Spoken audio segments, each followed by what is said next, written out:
Magayon na bareta para sa 62 anyos senior citizen na si Fernando Rodriguez sa kan Barangay Villahermosa, Darga Albay. An pagkakasali kang Republic Act 11982 o an act granting benefits to Filipino octogenarians and nonagenarians. Sa lindong kaya kang nasambit na bagong ley, otomatikong makakaresibi ng 10,000 pesos ang senior citizens na edad 80 anyos, 85 anyos, 90 anyos asin 95 anyos. Sigun kay Lolo Fernando, in kaso na makaabot pa siya sa nasambit na edad, dakulang bagay ng gadang mariresibi niyang 10,000 pesos na ayuda na pipwedeng magamit kang sa iyang pamilya sa mga magiging gastuso niya, siring kang bulong, gatas asin bitamina. Abuton ko pa, thank you sa mga beneficiary kan mga senior.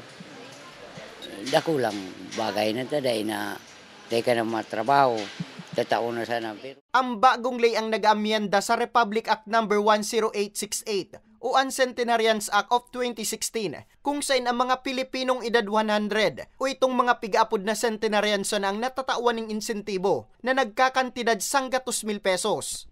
Pebrero 26 taong 2024 kang aprubahan ni Presidente Ferdinand Bongbong Marcos Jr. ang bagong ley. The expansion of the coverage of the Centenarians Act is a homage to the Filipino trait of compassion, and in our culture, none are showered with more kind and loving care than our elderly. Under the new law, Filipinos upon reaching the age of 80 shall receive a cash gift of 10,000 pesos in every 5 years thereafter.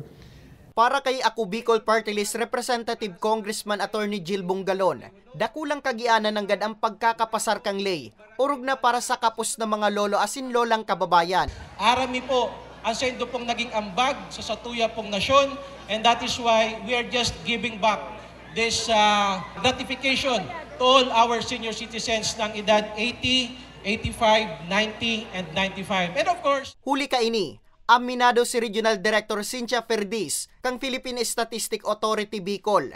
Nanutaran maninda ang paglobok ang bilang kan mga Bicolanong senior citizen na nagkukuruak ang sa indang birth certificate sa indang opisina. Ang mga gurang na halos abo na magparehistro dahil sa tingin nila hindi na nila kailangan. Ngayon daw parang nagkaroon ng interest because of the Senior Citizens Expanded Act. So dahil may ayuda, siyempre interesado si nanay buda si tatay, si lolo buda si lola, na igosindang proof na ang talagang edad ninda nasa 80 pataas.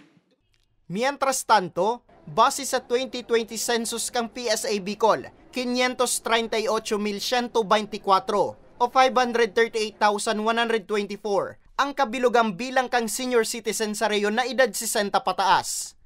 Para sa mga baretang tatak Bicol, Nomer Corporal.